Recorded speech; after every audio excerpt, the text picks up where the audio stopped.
한번 따라 하실까요? 사도 바울의 자기 간증.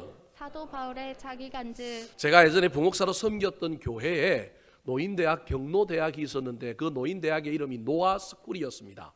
400명 정도가 모였습니다. 어르신들을 아주 잘 섬기고 제주도 수학여행도 보내주고 그러니까 어르신들끼리 매주 목요일마다 모여서 얼마나 재밌게 노셨는지 모릅니다. 행복하고 건강하고 각 예배 드리고 난 다음에 취미별로 모이고 식사하시고 그날만 어르신들이 손꼽아 기다릴 정도로 이 경로대학 노인대학이 아주 인기였습니다. 그 경로대학을 늘 학기가 시작되면 접수하려고 줄을 서거나 아주 전화하는데 골머리를 앓습니다. 이 경로대학의 전화번호가 몇 번이었느냐 하면 031-998-8234였습니다. 의도적으로 전화번호를 저렇게 만든 거예요.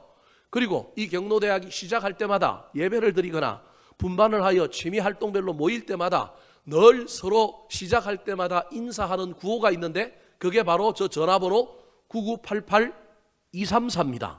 서로 그렇게 얘기하는 거예요. 저게 무슨 말이냐 하면 99세까지 발팔하게 살다가 2, 3일 정도만 아프다가 죽자. 이게 인사 구호예요. 우리 옆 사람하고 한번 인사하실까요? 9988-234 합시다.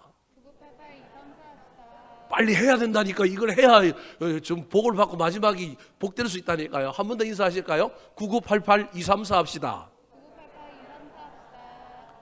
참 어려운 시절인데요. 특별히 또 암투병하고 또 건강과 실험하고 있는 우리 모든 교인들도 저 인사대로 9988-234 했으면 좋겠습니다. 오늘 집에 가시면 서로에게, 특별히 우리 자녀들은 어르신들에게, 우리 또 어르신들도 서로 만나자마자 인사를 이렇게 했으면 좋겠어요. 우리 9988-234 합시다. 이렇게 인사했으면 좋겠어요. 그 노인대학에 제가 가서 설교를 한번 했는데 서로 인사하는데 얼마나 기쁘게 이렇게 인사하는지 몰라요. 분위기가 달라요. 이렇게 인사하니까 서로 막 생동감이 넘치고 생명이 넘쳐가지고 서로 인사하는데 한 번만 인사하라 그랬는데 한 번만 인사 안 하고 또 인사를 또 9988-234 합시다. 그렇게 얘기하는 거예요.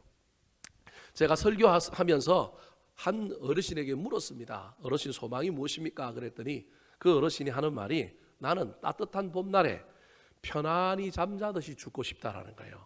우리 어르신들 소망 가운데 그런 소망을 가진 분들이 있습니다. 왜 이 어르신이 봄날에 죽고 싶다 그랬을까요? 그것도 잠자듯이 죽고 싶다 그랬을까요? 예전에는 장사를 어디에서 치렀느냐 하면 장례를 집에서 치렀단 말이에요.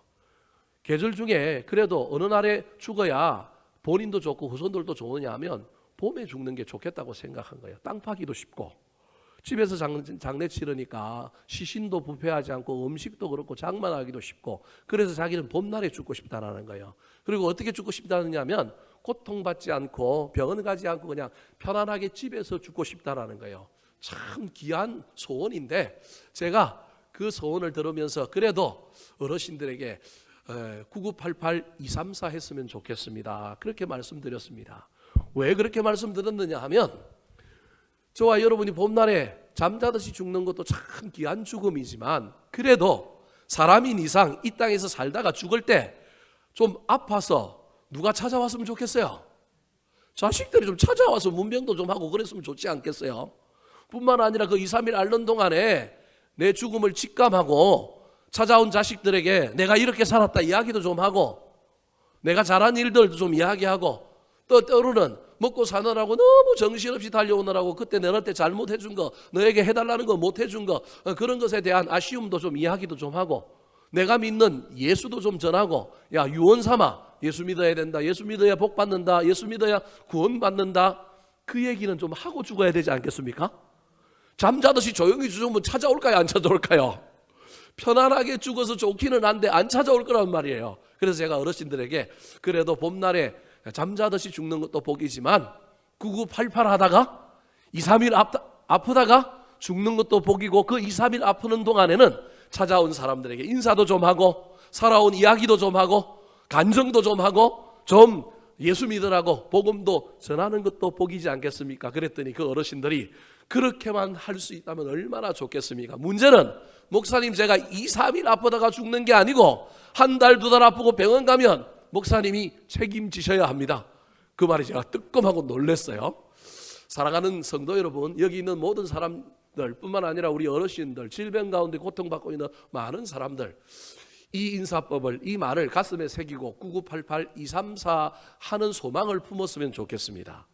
9988-234 하는 동안에 저와 여러분의 인생 마지막에 간증할 수 있었으면 좋겠습니다. 찾아온 사람뿐만 아니라 후손들에게도 내가 이렇게 살았더니 하나님께서 복을 주셨다. 그리고 그 간증 속에 복음을 전할 수 있는 하나님의 백성들, 믿음의 사람들이 다 되기를 축복합니다.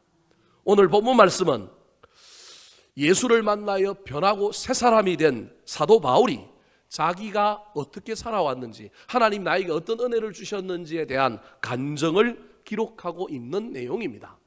사도 바울은 참으로 드라마틱한 인생의 주인공이었습니다. 인생의 반전, 즉 180도의 변화를 경험한 사람입니다. 핍박자가 변하여 전도자가 되었고 선교사가 되었습니다. 자기가 핍박하던 종교를 세계에 막 알려가지고 세계화시켰고, 자기가 핍박하던 그 종교의 경전, 성경을 14권이나 써서 교리를 체계화시켰던 놀라운 인생의 역전과 반전을 경험한 사람이 누구냐면 사도 바울입니다. 오늘 본문 말씀은 이 놀라운 반전을 경험한 이 사도 바울이 너무도 안타까운 마음을 가지고 빌립보 교회 교인들을 향하여 편지를 쓰고 있습니다. 이 편지에 사도 바울이 하고 싶은 내용들이 많아서 여러 내용을 적고 있지만, 사실은 이 편지를 보내는 이유는 딱 한 가지입니다. 여러 가지가 있지만 그 중에 가장 중요한 이야기는, 가장 편지를 보내는 이야기는 그 교회 안에 교회의 주춧돌과 같은 두 여인 집사가 있었는데, 이 집사가 교회를 말아먹고 있었습니다. 두 집사가 너무너무 싸워가지고 기쁨이 넘쳤던 빌립보 교회를 엉망진창으로 만들어갖고, 그 교회 안에 있는 모든 사람들이 마음이 강팍하고 이 두 사람을 따라가거나 아니면 이 두 사람 때문에 상처받는 일들이 너무 많아서 교회가 어지러웠습니다. 그래서 자기 간증을 통하여 나는 너희들과 다르게 살았으니 너희들이 내 간증을 듣고 너희 두 사람이 제발 나를 좀 본받아서 깨달았으면 좋겠다. 그래서 그 빌립보 2장에 나오는 예수 그리스도의 겸손에 대한 이야기를 하다가 3장에 오면 누구 이야기를 하냐면 자기의 살아온 이야기를 하는 거예요. 자, 그렇다면 이 두 여인이 누굴까요? 오늘 본문 3장이 끝나고 4장에 이 편지에 직접적인 해당이 되는 두 여인의 이야기가 나옵니다. 자, 빌립보서 4장 2절 3절 말씀 같이 한번 읽어볼까요? 시작. 내가 유오디아를 권하고 순두개를 권하노니 주 안에서 같은 마음을 품으라. 참으로 나와 명예를 갈구하니 복음에 나와 함께 힘쓰던 저 여인들을 돕고 또한 글레멘드와 그 외에 나의 동역자들을 도우라. 그 이름들이 생명책에 있느니라. 자, 저 화면을 좀 그대로 두실까요? 저기 2절에 보니기에 이 편지의 직접적인 대상이 되는 두 여인들을 이야기하면서 그 앞에 자기의 간증을 통하여 야 유오디아야 순두개야 내가 너희들을 권하노니 너희들이 주 안에서 사이좋게 좀 살아라. 같은 마음을 품어라. 그렇게 이야기하고 있는 거예요. 자기 간증을 통하여 좀 깨닫고 좀 정신을 차렸으면 좋겠다라는 거예요. 그리고 3절은 또 다른 사람에게 얘기를 하는 거예요. 저 3절에 참으로 나와 멍에를 같이 한 내게 구하노니 할 때 저 내게라고 하는 사람이 누군지에 대하여 여러 가지 설이 있습니다. 하나는 저 내게 구하노니라고 하는 내게는 빌립보 교회 전체 교인들 전체를 이야기한다는 설이 있는가 하면, 최근에는 저 내게라고 하는 저 주인공은 루디아라고 하는 여인이다라고 하는 것이 많은 성경학자들의 공통된 의견입니다. 무슨 말이냐 하면 빌립보 교회는 최초로 사도 바울이 누구를 만나서 세웠느냐 하면 루디아라고 하는 여자를 만나서 빌립보에 세운 교회입니다. 루디아라고 하는 여자는 남자 같은 대장부 같은 여인인데 무역업을 하던 여인이었습니다. 원래 터키에 있는 두아디라라고 하는 도시에서 살던 사람인데 그 도시에는 뭐가 나느냐 하면 조개 껍질을 가지고 염색을 드리는데 기가 찬 도시예요. 그래서 천에다가 자주색 옷감에 물을 잘 들이는 거예요. 오늘날에야 염색 기술이 발달했지만 그때는 조개 껍질 같은 걸 가지고 염색을 물을 내서 만들었는데 그걸 잘하는 도시가 두아디라 도시였던 거예요. 그때 그 자주 색깔 옷감은 비싸게 팔리는 옷감이니까 자기 동네에서 이 옷감을 자기가 전부 아도쳐가지고 이걸 들고 세계 각지를 돌아다니면서 뭐 했느냐면 물건을 팔아서 돈을 버는 사람인 거예요. 빌립보에서 이 장사를 하다가 이 여인이 누굴 만나느냐 하면 사도 바울을 만나고 이 여인의 집에서 교회가 시작되었지만 그 교회를 세운 어머니와 같은 여인이 누구냐 하면 루디아라고 하는 여인인데, 그럼에도 불구하고 이 여인은 무엇을 해야 되냐, 무역을 해야 되잖아요. 그러니까 교회가 어느 정도 성장하고 난 다음에는 그 밑에 자기 후임들을 잘 키워서 교회를 맡기고, 이 여인은 또다시 무역을 하러 지중해 연안을 따라서 전 세계로 돌아다녔단 말이에요. 그때 자기의 후임자로 세운 두 여인이 누구냐 하면 바로 저기에 나오는 유오디아와 순두계라는 여자예요.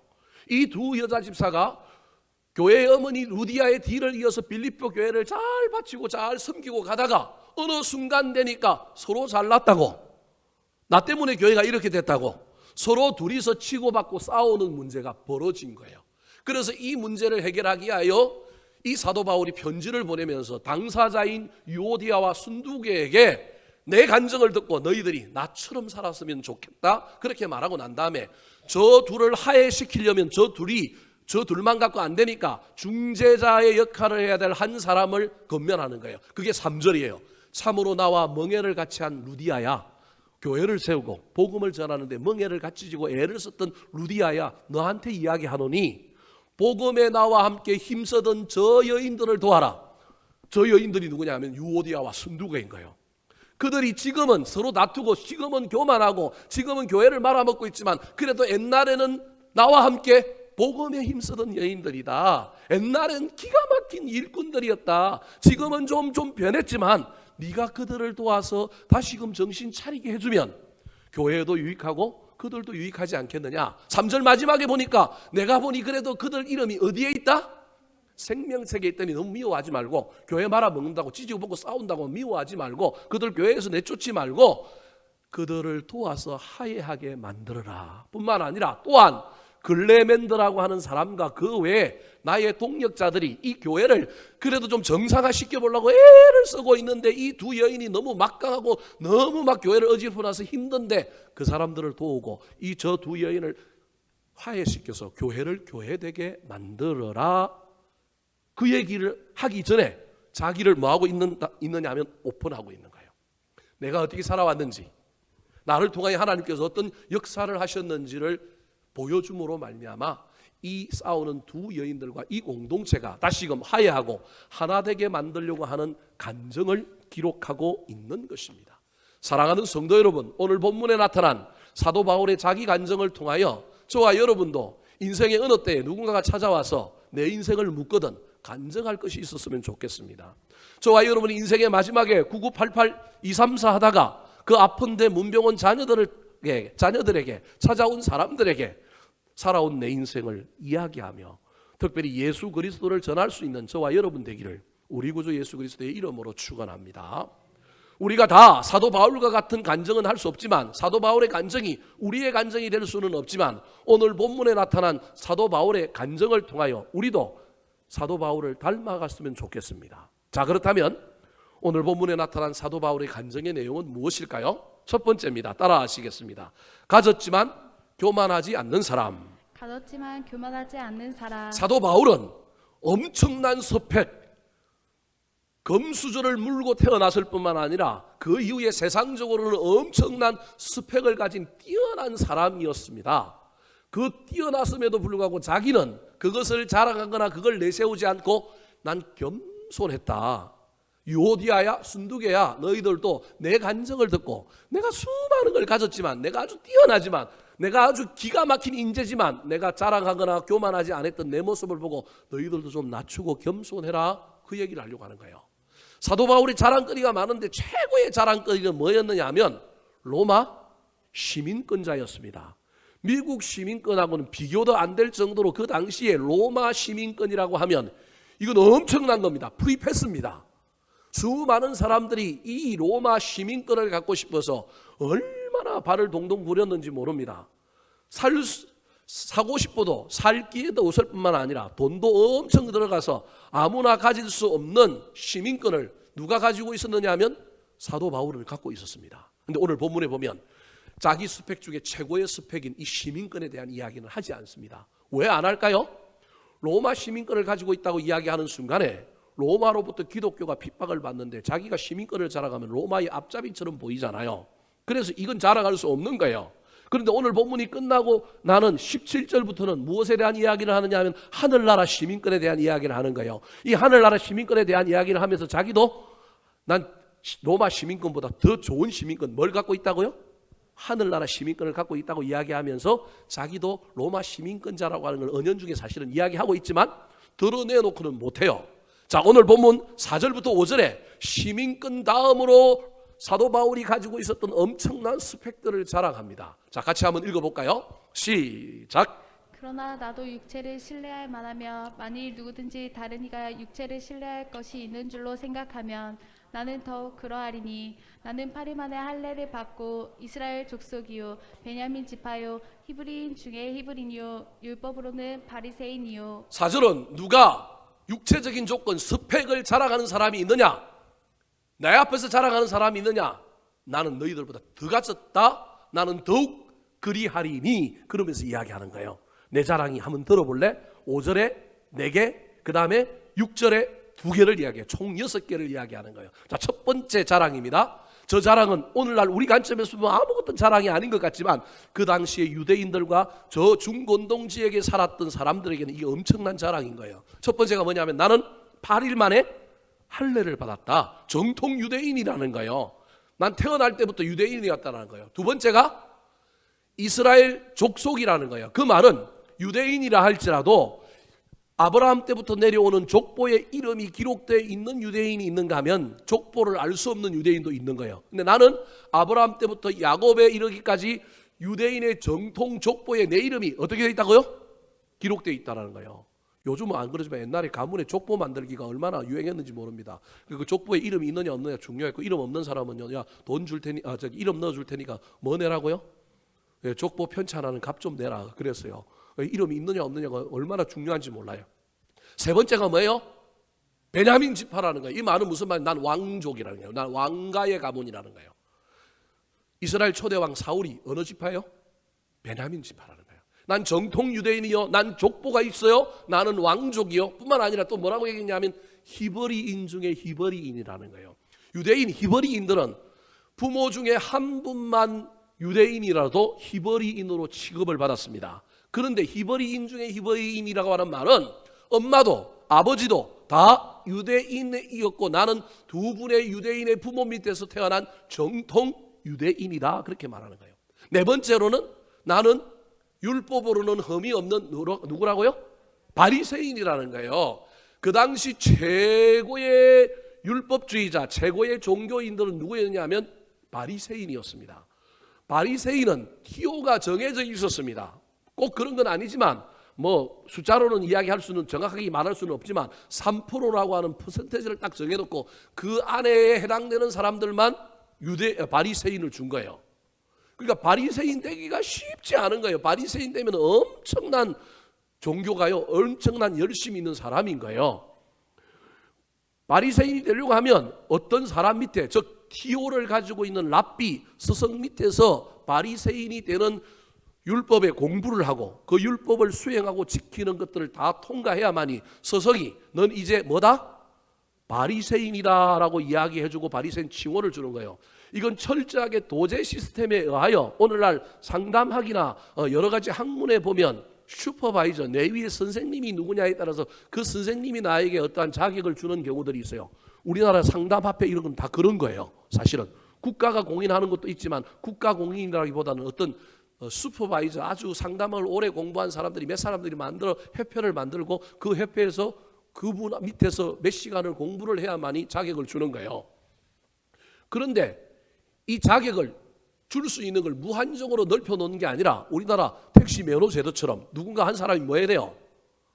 빠져야만이 주는 거예요. 그래서 율법 선생님인 바리새인 중에 아주 랍비들이 딱 보고 있다가 자기가 바리새인 칭호 면허를 줬는데 이 친구가 제대로 안 사거나 흠이 있으면 그 자격을 뭐 하는 거예요? 취소하는 거예요. 취소하고 난 다음에 남은 티오를 가지고 자기가 또 다른 밑에 있는 자기 밑에서 공부하고 있는 제자에게 또 그 바리새인을 자격을 주는 거예요. 그런데 사도 바울이 공부했던 선생님은 그 당시 바리새인들 중에 최고의 대장이 누구였냐면 가말리엘이라고 하는 사람이었어요. 이 사람이 모든 바리새인들 중에 선생님이에요. 모든 바리새인이 두 명의 조상을 따라서 내려왔는데 그게 뭐 힐렐파 무슨 파 이렇게 하면서 내려왔는데 그 힐렐파의 그 당시에 가장 큰 어른 중에 한 사람이 누구냐면 가말리엘이라고 하는 사람이었는데 이 가말리엘에서 사도 바울이 공부를 했는데 말석이 아니라 수석 제자에 해당되는 사람이 누구였냐면 사도 바울인 거예요. 사도 바울이 자랑할 것이 대가 많은 거예요. 6절에 보면 또 다른 두 가지 자랑이 나옵니다. 같이 한번 읽어볼까요? 시작. 열심으로는 교회를 박해하고 율법의 의로는 흠이 없는 자라. 다섯 번째는 뭐냐면 난 열심히 됐다 좋은 사람이라는 거예요. 그 열심을 가지고 교회를 박해하고 있고요. 그 다음에 여섯 번째로는 율법의 의로는 뭐가 없다고요? 흠이 없다라는 거예요. 이게 무슨 말이냐면 바리새인 면허를 받고 그 이후에도 나는 실수하거나 뭐 문제를 일으키거나 나는 바리새인으로서의 흠잡힐 일이 없이 난 여지껏 바리새인의 자격을 가지고 그대로 나는 오고 있다. 그 얘기를 하고 있는 거예요. 여러분, 하나님께서 사도 바울을 이 핍박자에서 선교사로 하나님의 사도로 불러서 변화시켜 주셨는데, 그렇다면 우리 하나님은 이 사도 바울이 가지고 있는 스펙을 보고 이놈이 이렇게 뛰어나니까 이 사도 바울을 불러서 내가 써야 되겠다 싶어서 그를 불렀을까요? 수많은 스펙이 있지만 저기는 6개밖에 등장하지 않지만 그 중에 우리 하나님께서 주목하신 스펙은 6절 말씀에 나오는 열심이었습니다.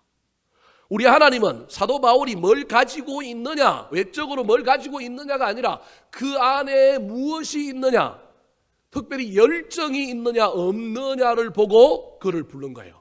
사도 바울이 이걸 아는 거예요. 핍박하는데 열심이었던 이 사도 바울을 하나님께서 방향을 바꾸어서 그의 열심과 열정을 어디로 쓰면 돼요? 복음 전하는데, 선교하는 데 쓰면 되겠다. 그가 가지고 있는 자격은 우리 하나님 눈에 보기에는 아무것도 아닌 거예요. 세 발에 핀 거예요. 그래서 우리 하나님은 인간들이 자랑하는 그 자격, 그 어떤 가진 것을 보는 게 아니라 그 속에 뭐가 있느냐, 열망이 있느냐, 열정이 있느냐, 이걸 보는 거예요. 사랑하는 성도 여러분, 지금 저와 여러분 앞에 무엇이 있습니까? 수많은 스펙들을 저와 여러분이 뭘 만들고 가려고 하는데 삶에 대한 열정, 무엇인가를 해보고자 하는 꿈에 대한 열정, 열망이 우리 가운데 있습니까? 하나님은 이걸 쓰실 거예요. 청년들이요, 세상 친구들이 가진 것, 세상 친구들이 지금 막 출세하는 걸, 그걸 보지 말고 내 안에 삶에 대한 열정이 있는 걸 좀 살펴보시기 바랍니다. 한번 멋지게 살아보고자 하는 열정, 뭔가를 한번 이루어보고자 하는 열망, 하나님은 이걸 사용하신다니까요. 사도 바울이 그걸 깨달은 거예요. 아, 하나님이 내 열심 보고 나를 썼구나. 내가 가진 걸 보고 쓴 게 아니고 내가 잘난 걸 보고 쓴 게 아니구나. 그래서 사도 바울이 이 지금 문제를 일으키고 있는 이 두 여인들을 향하여 이렇게 얘기합니다. 3절 말씀 같이 한번 읽어볼까요? 자, 3절입니다. 시작. 하나님의 성령으로 봉사하며 그리스도 예수로 자랑하고 육체를 신뢰하지 아니하는 우리가 곧 할례파라. 자, 사도 바울이 지금 이 유오디아와 순두계를 향하여, 야, 너희들 지금 교회 일 봉사하는데 어떻게 봉사해? 성령으로 봉사하라는 거예요. 근데 너희들은 성령으로 봉사하는 게 아니라 지금 뭘로 봉사하고 있냐면 지들 잘난 지들 스펙으로 봉사하고 있다는 거예요. 근데 나는 지금까지 어떻게 봉사했느냐 하면 성령으로 봉사했다.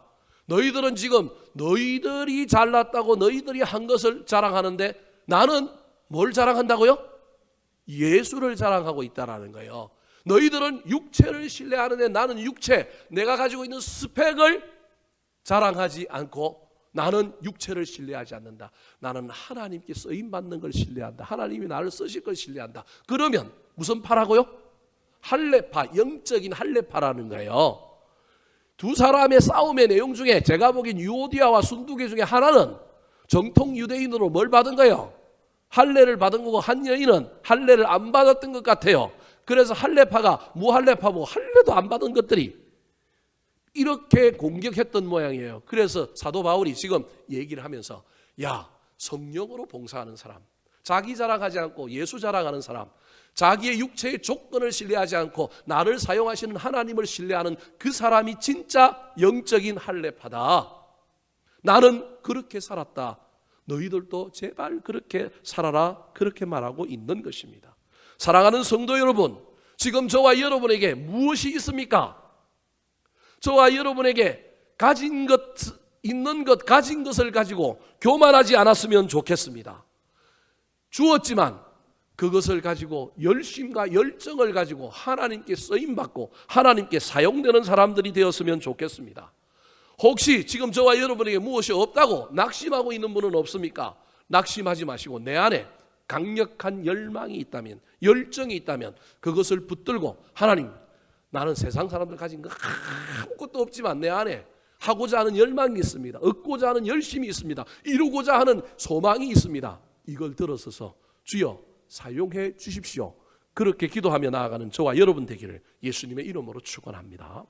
두 번째, 사도 바울의 자기 간증은 무엇일까요? 따라 하시겠습니다. 가진 것을 버릴 줄 아는 사람. 가진 것을 버릴 줄 아는 사람. 자, 사도 바울은 가졌지만 가진 것 가지고 자랑하거나 교만하지 않았습니다. 성령으로 봉사했습니다. 자기를 자랑하지 않고 예수 그리스도를 자랑했을 뿐만 아니라 자기 속에 있는 그 육체의 조건 스펙들을 막 내세우지 아니하였습니다. 내세우지 아니하고 도리어 가진 것을 어떻게 했느냐 하면 버렸다라고 얘기하고 있습니다. 자, 오늘 본문 7절 8절 말씀 같이 한번 읽어볼까요? 자, 7절 8절입니다. 시간이 없어서 제가 넘어가니까 방송실이 막 헤매는 거예요. 자, 7절 8절 시작. 그러나 무엇이든지 내게 유익하던 것을 내가 그리스도를 위하여 다 해로 여길 뿐더러 또한 모든 것을 해로 여김은 내 주 그리스도 예수를 아는 지식이 가장 고상하기 때문이라.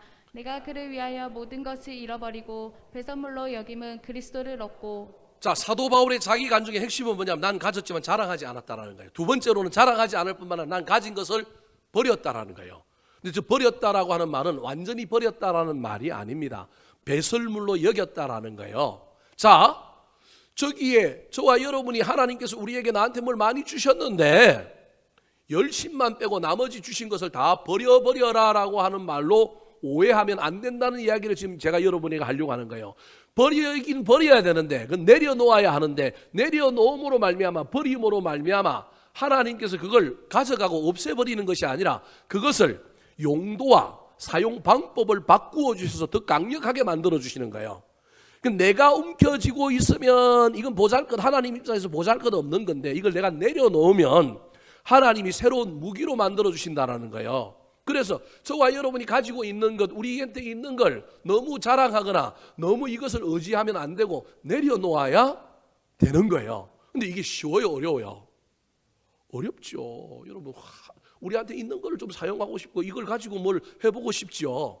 그런데 나한테 주신 것, 나한테 있는 것을 배설물로 여기고 내려놓을 수 있는 방법을 8절에 소개하고 있는데 첫 번째로는 해로 여겼다라고 얘기하고 있고요. 두 번째로는 내 주 그리스도 예수를 아는 지식이 나한테 들어오면 된다라는 거예요. 예수 그리스도에 대한 지식, 예수 그리스도에 대한 은혜가 내 안에 들어오면, 하나님의 놀라운 은혜가 내 안에 들어오면 나한테 있는 것이 그 은혜에 비교하면 아무것도 아니고 이 은혜를, 이 가진 것을 누가 주셨다고 이해하게 되느냐 하면 하나님이 주셨다고 이야기하게 되면 배설물로 버렸다는 게 아니고 배설물로 뭐 한다고요? 여기게 된다는 거예요. 여러분, 여겼다라고 하는 단어를 기억하시기 바랍니다. 저기 여겼다라는 단어와 얻고라는 단어, 그 다음에 이제 9절에 나오면 또 다른 단어가 나오는데 발견이라고 하는 단어입니다. 이 과정을 거치면 됩니다. 주신 건 자랑하지 않지만 이 주신 것이 더 강력한 무기가 되고 하나님께서 이 주신 것을 통하여 역사하시기 위해서는 그냥 있으면 되지 않고 어떻게 해야 되느냐 하면 여기고 얻고 발견되어져야 합니다. 여기고 얻고 발견되려면 지금 현재 상태로는 되지 않고 하나님의 은혜가, 예수 그리스도가 내 안에 들어와셔서 나한테 있는 걸 재해석해 주어야 합니다. 내가 만든 것이 아니라, 내가 가진 것이 아니라 하나님이 주셨다, 하나님이 은혜로 주셨다, 너에게 주신 것은 이유가 있다, 그걸 통하여 어떻게 내가 쓰고 싶기를 원한다라고 하는 재해석, 그래서 그게 여기고 얻고 발견되는 겁니다. 주신 것을 그동안에는 내 목적을 위하여, 이기적인 목적을 위하여 내 방식을 가지고 쓰려고 했던 내 모습이 예수 그리스도의 고상한 지식이 내 안에 들어오면 쓸 용초가 바뀝니다. 쓰는 방법이 달립니다. 쓰고 난 다음에 태도가 달라집니다. 그걸 얻고 발견되는 거라는 겁니다. 9절 말씀 같이 한번 읽어볼까요? 시작. 그 안에서 발견되려 함이니 내가 가지 은의 율법에서 난 것이 아니요 오직 그리스도를 믿음으로 말미암은 것이니 곧 믿음으로 하나님께로부터 난 의라. 그 안에서 발견되려 함이니. 사랑하는 성도 여러분, 하나님께서 저와 여러분에게 주신 물질, 은사, 능력, 여러분 벌이라는 얘기가 아닙니다. 가졌지만 자랑은 하지 마시되 하나님의 복음 안에서 재해석되어야 합니다. 발견되어져야 합니다. 그러면요, 여러분 뭐라고 얘기하고 있냐면 하나님이 나에게 주신 의의 프라이드가 생긴 거예요. 믿음으로 하나님께로부터 난 뭐라고요? 의라는 거예요. 나한테 자긍심이 있는 거예요. 세상에 꿀리지 않는 묘한 프라이드가 있는 거예요. 세상 부럽지 않는 기쁨과 내 안에 능력이 넘치는 거예요. 그게 의라는 거예요. 이게 있어야 저와 여러분이 세상 사람들과 경쟁하며 세상에서 살아갈 때 절대 기죽지 않는 겁니다. 예수를 믿고 목회자가 됐는데 저는 예전에 출세가 목적인 사람이고 돈이 많이 버는 것이 목적인 사람이었는데 목회자 되보려고 한 번도 생각 안 해봤는데 목회자가 되고 나니까 친구들 만나니까 이게 비교가 되는 거예요. 친구들은 뭐 판사, 검사, 의사, 뭐 어디에서 뭐 대기업에서 뭐 하고 있고 뭐 하고 있으니까 만나니까 처음에는 부목사 할 때나 전도사 할 때는 얼마나 기가 죽는지 나는 돈도 못 쓰는데 그 친구들은 와가지고 뭐도 써요? 돈도 써요. 나는 그때 차가 없어갖고 막 그러고 있는데 차를 끌고 와요. 나는 교회에서 개우 스타렉스 줬는데 그 친구들은 뭐 이상한 차를 못 본 차를 끌고 와요. 이야기하는데 막 그 친구들은 뭘 가졌다고 뭘 해봤다고 어디를 가봤다고 막 얘기를 해요. 처음에는 기가 죽었죠. 그런데 지금은 기가 안 죽습니다. 니들 천국 갔다 와봤냐? 니들이 복음으로 왔냐? 여러분 예수 그리스도가 내 마음에 들어와서 그 고상한 지식이 다시금 나를 새롭게 해주니 예전에 내가 가지고 있던 것을 다 버려서 재물을 버리고 능력을 버리고 은사를 버린다는 게 아니라 예수 그리스도 안에 재해석되니 버리고 내려놓음으로 말미암아 다시금 해석되니 놀라운 능력이 나타나는 겁니다. 대학 다니면서 공부했던 인문학, 대학 다니면서 내가 했던 그 모든 것들이 아무런 없어진 것이 아니라 예수 그리스도의 복음 안에서 새롭게 해석되니 내가 사회생활을 하면서 겪었던 리더십과 수많은 행정과 수많은 경험들이 예수 믿음으로 다 배설물로 다 사라지는 것이 아니라 그리스도 안에서 발견되니 새롭게 해석되어 그것이 목회하는 현장에서도 교인들을 돕고 섬기는 현장에서도 더 큰 파워가 되고 더 큰 능력이 되더라는 겁니다.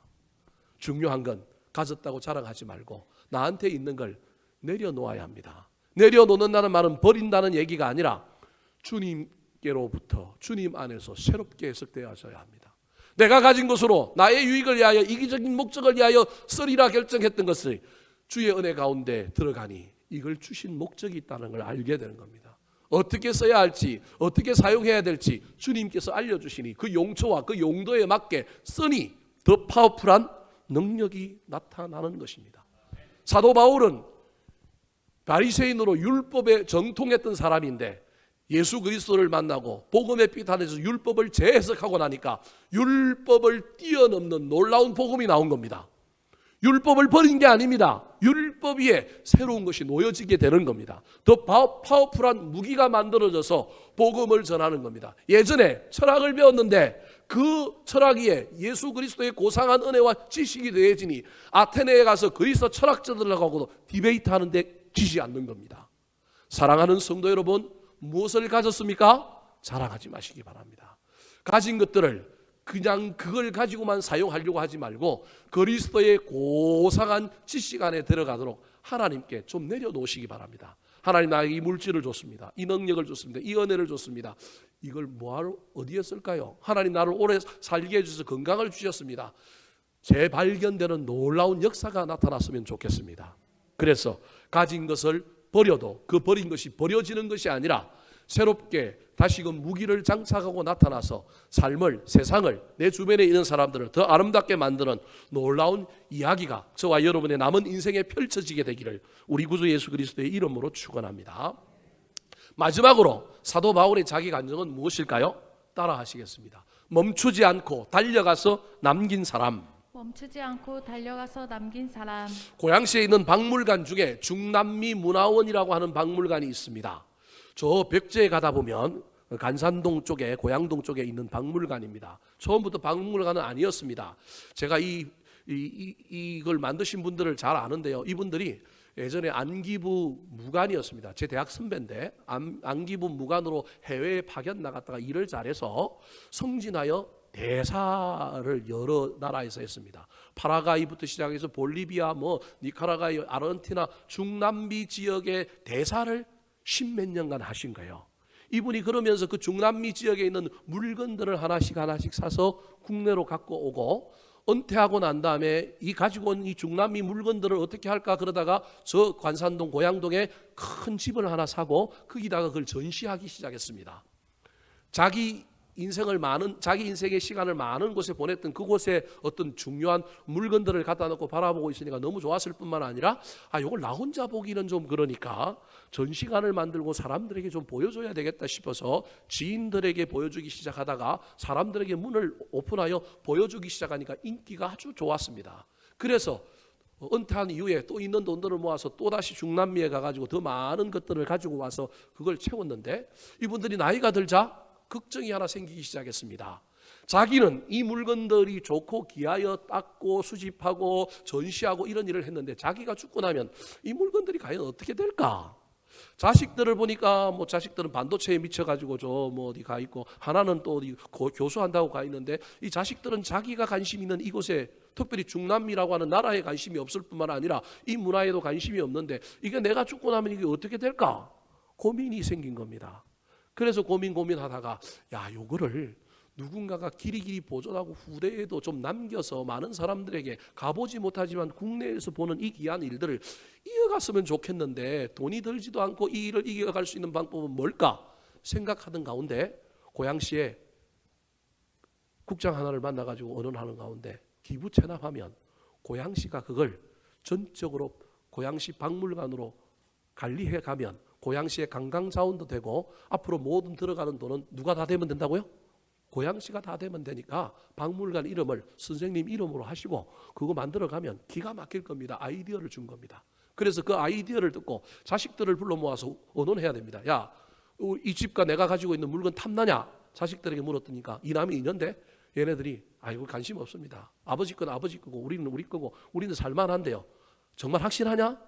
혹시 돈 필요하면 얘기해라. 내가 다른 거 다 정리하고 너희들한테 줄 테니까 요거는 안 건드렸으면 좋겠다. 왜냐면 이게 내 평생의 작품이고 내 인생에 많은 시간이 투여되어 있는데 난 이건 좀 후대에 좀 남겼으면 좋겠다. 그랬더니 자식들이 각서를 다 써줬어요. 절대 관여하지 않기로.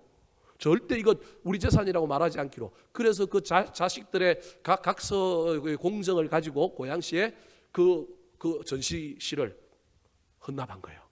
헌납하고 살아생전에는 그 두 부부가 거기서 거하면서 그걸 관리하는 소위 말하는 지배인 비슷하게 하면서 그걸 왔고, 지금은 두 부부가 돌아가셨습니다. 그 안에 작은 공간 하나만 있는데 그 공간은 이제 자식들이 와서 좀 지내도 되고 앉아도 갈 수 있게 만들어 놨는데, 이름도 본인들의 이름을 가지고 박물관을 만든다고 했는데 그러면 안 된다고 이분들이 어떻게 이게 중남미 쪽에 있는 그런 유물들을 갖다 놓은 건데, 그런 문화적인 것들을 갖다 놓은 건데 우리 이름을 붙이냐고. 그래서 자기들 이름도 붙이지 않고 중남미 문화원이라고 하는 이름을 붙여갖고 지금까지 오고 있습니다. 초창기에는 시설 유지하고 이런 것 때문에 입장료를 받았는데 조금 받았어요. 1,000원인가 받았는데 최근에는 많이 올라가고 3,000원, 4,000원 정도 하는 것 같아요. 안 가신 분들 한번 가보시기 바랍니다. 조경도 잘 돼 있고요. 소풍 나들이 겸 갈만합니다. 제가 무슨 얘기를 하려고 하느냐면요, 이 두 부부가 이 땅에 와서 무덤과 묘비 하나만 남기고 간 게 아니라 중남미 문화원이라고 한 걸 남긴 거예요. 이렇게 남길 수 있었던 것은 뭐냐 하면 그들의 직업의 세계에서 자기들이 좋아하는 그 나라의 어떤 것들을 향하여 열심히 모으고 열심히 그것을 향하여 달려가다 보니까 자기 인생이 사라짐과 동시에 모든 것이 사라진 것이 아니라 이 땅에 그래도 무엇인가를 남겨두고 가는 사람이 된 겁니다. 오늘 본문의 사도 바울은 자기 인생을 뭐라고 표현하고 있느냐 하면 달려가는 인생이라고 표현합니다. 왜 이렇게 이야기하느냐 하면 유오디아와 순두계는 달려가는 인생이 아니라 뭐하는 인생이 되어버린 겁니까? 멈춘 인생이 되어버린 겁니다. 여러분, 멈추면 싸웁니다. 멈추면 주장합니다. 멈추면 원망과 불평이 나옵니다. 잘 달려가던 두 여인이, 교회를 섬기며 하나님을 잘 섬기던 두 여인이 이제 됐다, 그만됐다, 난 할 만큼 했다 하는 순간에 딱 멈추기 시작하니까, 달려가지 않으니까, 끝까지 달려갔으면 뭔가를 남겼을 텐데 중간에 멈춰버리니까 남긴 것이 아니라 찢고 보고 싸우느라고 엉뚱한 걸 남기는 거예요. 그래서 사도 바울이 자기 인생을 이야기하면서 난 달려가니 너희들도 이제부터 다시 달려라. 멈추지 말고 섬기는 것, 봉사하는 것, 헌신하는 것 멈추지 말고 달려가라는 겁니다. 자, 12절, 13절 말씀, 12절 말씀 시작. 내가 이미 얻었다 함도 아니요 온전히 이루었다 함도 아니라 오직 내가 그리스도 예수께 잡힌 바 된 그것을 잡으려고 달려가노라. 달려가노라. 저 달려가노라 말 앞에 얻었다 함도 아니요 이루었다 함도 아니라는 거예요. 다 됐다 그런 생각 없다라는 거예요. 수많은 걸 이루었지만 수많은 일을 했지만 이만하면 됐지 이제 좀 쉬어야지 이런 말이 없다라는 거예요. 저는 제가 우리 교단에 총회장을 시켜준다든지 교회의 큰 지도자가 되면 교회 안에 은퇴라는 자는 다 빼고 싶습니다. 은퇴 목사, 은퇴 권사, 우리 교단에 법이 있기 때문에 저도 어쩔 수 없이 70세 넘으면 은퇴식을 하고 뭐 이런 거 하지만 사실은 그거 다 부질없는 겁니다. 은퇴하고 나면 일하기가 어렵잖아요. 계속 교회 안에서 뭔가 하기가 힘들잖아요. 예전에는 수명이 짧았을 뿐만 아니라 장로님들이 교회 안에서 정말로 헌신적으로 일했단 말이에요. 자기 집은 못 세워도 교회는 세웠단 말이에요. 자기 집은 안 지어도 교회는 지었단 말이에요. 이게 옛날에 우리 장로님들이 헌신했던 거란 말이에요. 그러니까 이분들이 헌신을 오랫동안 하고 70세가 됐으니 이제 수명이 얼마 안 남았다고 옛날에 생각했으니 70세 되면 무슨 칭호를 준 거예요? 은퇴 칭호를 줘서 은퇴 목사, 은퇴 장로 이렇게 해준 거예요. 문제는 그때부터 이제 뭘 못하는 거예요? 은퇴인데 나서서 일하면 괜히 눈치를 주잖아요. 근데 오늘날 시대는 이게 100세 시대가 되어버렸잖아요. 은퇴하고 막 꼬단 보릿자루처럼 앉아있으니 이게 얼마나 어려워요. 그래도 우리 교회 두 분의 은퇴 장로님들은요, 그래도 일을 열심히 자기들이 알아서 해서 얼마나 고맙고 감사한지 몰라요. 은퇴자가 주는 무언의 뭔가가 있는 거예요. 일 안 해도 된다, 이제 그만해도 된다. 이게 옛날 방식 속에 있었던 용어라고 하는 걸 저와 여러분이 기억해야 돼요. 수명이 짧은 시대 때 너무 고생했으니 조금 이제 쉬었다가 편안히 천국 가시라고 은퇴라고 한 칭호를 줬는데 오늘날 시대는 안 맞는 거예요. 제가 보기에는 은퇴는 없어요. 장로님들도 그냥 장로님 칭호 줬으면 되고 당에 들어와서 일정 기간 수고하고 봉사할 때는 시무장로 그러면 되고요. 나머지는 전부 뭐 하면 돼요? 장로하면 되는 거예요. 권사들도 은퇴 권사 없이 전부 죽을 때까지 뭐 하면 되는 거예요? 권사하면 되는 거예요. 제가 일부러 먹으려고 그런 게 아니에요, 여러분. 왜냐하면 은퇴자가 붙는 순간에 신앙이 멈추더라는 거예요. 어제 받은 은혜를 가지고 오늘을 살아가는 인생이 지속되니 그때부터 문제가 생기고 그때부터 싸움이 나고 그때부터 원망과 불평이 나타나는 거예요. 끝까지 뭐 해야 되느냐 하면 달려가야 되는 거예요. 그렇다고 숨이 덜컥덜컥 찰도록 달려가라는 얘기가 아니라 여러분 우리는 멈춘 인생이 아니라 달려가는 인생이에요. 달려가면 하나님이 남겨주십니다. 13절 14절 말씀 같이 한번 읽어볼까요? 시작. 형제들아 나는 아직 내가 잡은 줄로 여기지 아니하고 오직 한 일 즉 뒤에 있는 것은 잊어버리고 앞에 있는 것을 잡으려고 표대를 향하여 그리스도 예수 안에서 하나님이 위에서 부르신 부름의 상을 위하여 달려가노라. 달려갑니다. 13절에도 잡은 줄로 여기지 않고 뒤에 이루어 놓은 건 잊어버리고 실패도 성공도 잊어버리고 나는 앞에 있는 걸 잡으려고 달려간다. 여러분 이 신앙이 우리를 건강하게 할 겁니다. 이 신앙이 우리 인생의 마지막에 돌아보면 뭔가를 남길 겁니다. 내가 안 남겨도 됩니다. 달려가면 남겨주시는 분은 누가 남겨주실까요? 하나님이 남겨주십니다. 꼭 중남미 문화원을 안 남겨도 저와 여러분의 인생에 저와 여러분이 이 땅에 살다가 묘비 하나 무덤 하나 남기고 가는 것이 아니라 뭔가를 남기게 될 겁니다. 예수 믿으면서 열심히 멈추지 말고 만족하지 말고 족하지 말고 달려가시기 바랍니다. 사도 바울이 선한 싸움을 다 싸우고 의의 멸류관 예비된 걸 바라보고 죽음이 이를 때까지 그가 달려갔더니 그의 인생 가운데 뭐가 남겨졌습니까? 교회가 남겨졌잖아요. 사도 바울은 수많은 교회를 설립했잖아요. 뭐가 남겨졌어요? 성경 14권이 남겨졌잖아요. 뭐가 남겨졌어요? 그의 희하의 수많은 인재들 바울과 실라와 디모데와 수많은 그 밑에서 배운 제자들 사람들이 남겨졌잖아요. 그래서 그를 칭송하고 2000년 시간이 지났지만 오늘날 이 궁백한 한국 땅의 이 행신동의 교회에서도 누구 이야기를 지금 하고 있어요? 바울 이야기를 하고 있잖아요. 사랑하는 성도 여러분, 멈추지 말고 달려가시기 바랍니다. 돈을 벌고 세상의 일에도 열심히 달려가실 뿐만 아니라 영적인 일에 멈추지 말고 달려감으로 말미암아 저와 여러분의 남은 인생 앞에 아, 내가 달려갔더니 하나님이 이걸 남겨주셨구나, 하나님이 나한테 이걸 주셨다라고 다른 사람에게 간증하고 고백할 수 있게 되기를 우리 구주 예수 그리스도의 이름으로 축원합니다. 한번 따라 하실까요? 사도 바울의 자기 간증.